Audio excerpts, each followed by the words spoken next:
राज्यपाल जी के अभिभाषण पर बोलने के लिए समय दिया, इसके लिए आपका बहुत बहुत धन्यवाद। श्री अशोक गहलोत सरकार के 4 साल बेमिसाल, 4 साल में जो काम हुए वो पूरी जनता को नज़र आ रहे हैं, राजस्थान के आम जनता को नज़र आ रहे हैं। सरकार ने जो कहा वो किया, शानदार 4 बजट पेश किए गए, अधिकतर वादे पूरे हुए। मेरे साथी माने या न माने, परंतु जब मैं देखता हूं समाचार पत्रों में, मीडिया में कि प्रतिपक्ष के साथी विकास के कार्यों का शिलान्यास कर रहे हैं, तब लगता है कि काम तो सब जगह हो रहे हैं, बोलने को चाहें वो न बोलें। प्रदेश में विकास के आयाम स्थापित किए गए। राजस्थान ने वर्ष 2021-22 में 11.04% की आर्थिक विकास दर हासिल कर कीर्तिमान स्थापित किया है।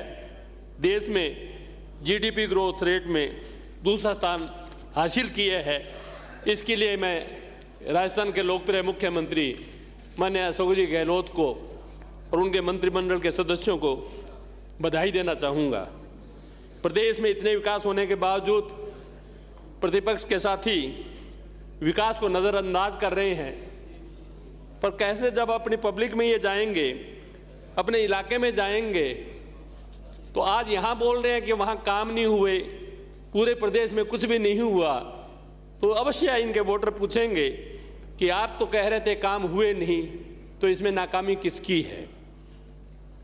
सभापति महोदय, राजस्थान में जो चिकित्सा व स्वास्थ्य में, शिक्षा के क्षेत्र में सड़कों का जाल बिछाना, आम आदमी को 50 यूनिट बिजली फ्री देना, 200 और 300 यूनिट पे अनुदान देना, उस अनुदान का फ़ायदा हम सब लोग भी उठा रहे हैं। जो बैठे हैं सब लोगों को फ़ायदा मिल रहा है। किसान को 1000 रुपये प्रति माह अनुदान मिल रहा है, आम आदमी के 50 यूनिट फ्री है, 28 लाख से ज़्यादा लोगों को बिल नहीं आ रहा। अगर ये काम नहीं है तो काम किसको कहते हैं, ये मैं समझ नहीं पा रहा। राजस्थान देश का प्रथम राज्य है जहाँ प्रत्येक जिले में मेडिकल कॉलेज एवं नर्सिंग कॉलेज खोले जा रहे हैं।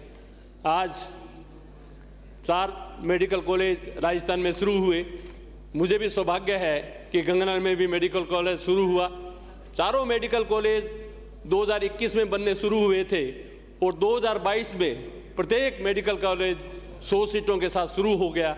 मेरा मानना है 1 वर्ष में 3 कमरों का मकान नहीं बनता, पर इस सरकार की इच्छा शक्ति इतनी मजबूत रही कि न केवल 1 साल में बिल्डिंग बना दी, बल्कि MBBS की क्लासें भी शुरू होगी। इसके लिए भी मैं मुख्यमंत्री जी को बहुत बहुत बधाई देना चाहूँगा। गंगानगर में 3 साल में 3 कॉलेज, 2019 में मेडिकल कॉलेज स्वीकृत हुआ जो शुरू हो गया, 2020 में कृषि महाविद्यालय शुरू हुआ, घोषणा हुई बजट में, उसी 2020 में कृषि महाविद्यालय शुरू हो गया। तीसरे साल में नर्सिंग कॉलेज की घोषणा हुई, नर्सिंग कॉलेज की बिल्डिंग बन रही है और जैसे ही राज्य सरकार के परमिशन आएगी बच्चों के एडमिशन शुरू हो जाएंगे। मैं सोचता हूँ इससे ज़्यादा और क्या मिलेगा। जो कहा वो सरकार ने किया। जहाँ जहाँ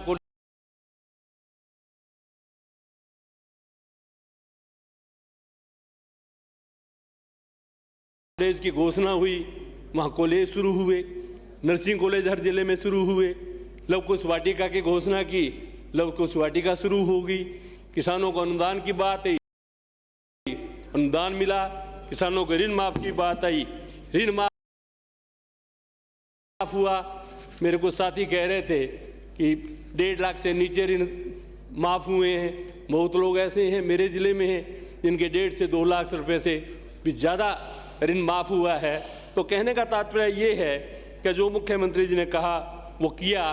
किसानों के लिए मैं बधाई देना चाहूँगा कि राज्य में 9,845 डिग्गियों का निर्माण हुआ।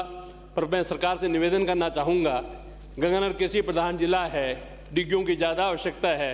मैं राज्य सरकार से मांग कर रहा हूँ कि कम से कम गंगानगर में 5,000 डिग्गियाँ और बनाने की हमें स्वीकृति प्रदान करें, जिससे किसानों को फायदा हो सके। राज्य सरकार द्वारा खाले निर्माण की जरूरत ज़्यादा है अभी भी। पूरे गन्नर जिले की तरफ से मैं सरकार का ध्यान आकर्षित करना चाहूँगा, कृषि मंत्री जी से कहना चाहूँगा कि जिस तरह से राज्य में फुहारा एवं बूंद बूंद सिंचाई योजना को बढ़ावा दे रहे हैं, 20 से 30% जिस तरह से अनुदान मिल रहा है, इस अनुदान को बढ़ाने की आवश्यकता है।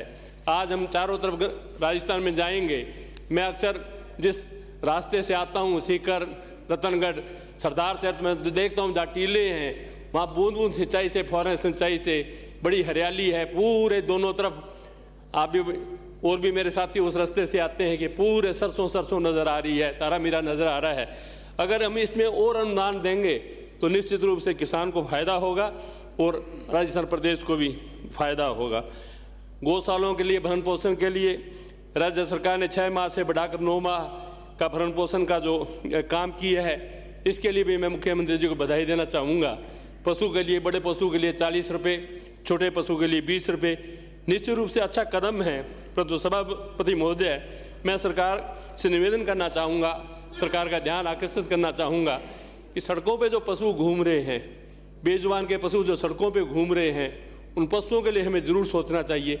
मैंने पूर्व में भी 1-2 बार विधानसभा में इस प्रश्न को उठाया है। आज आप देख रहे हैं किसी भी सड़क पे चले जाइए, वो बेजुबान पशु वहाँ बैठे हैं। न केवल उससे एक्सीडेंट होता है, उनके पशुओं के प्राण जाते हैं, बल्कि लोगों के भी ज़िंदगी से खिलवाड़ हो रहा है। न जाने कितनी घटनाओं में लोगों की जान जा रही है। इस तरफ सरकार को सोचने की बहुत आवश्यकता है।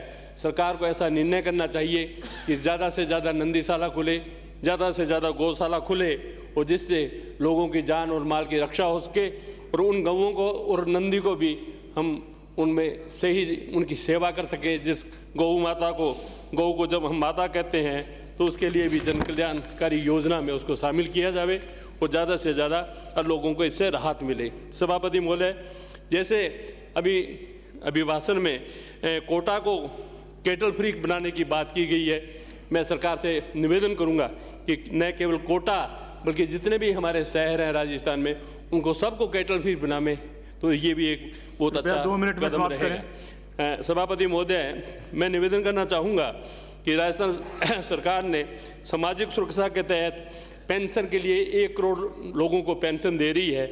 मेरा इसमें एक सुझाव है कि डेफिनेटली राजस्थान एक मॉडल स्टेट का उदाहरण पेश कर रहा है, परंतु अब भी बुजुर्गों को, विधवाओं को जो पेंशन मिल रही है, एज वाई पेंशन है 500, 750, 1000 रुपया, ये काफ़ी कम है।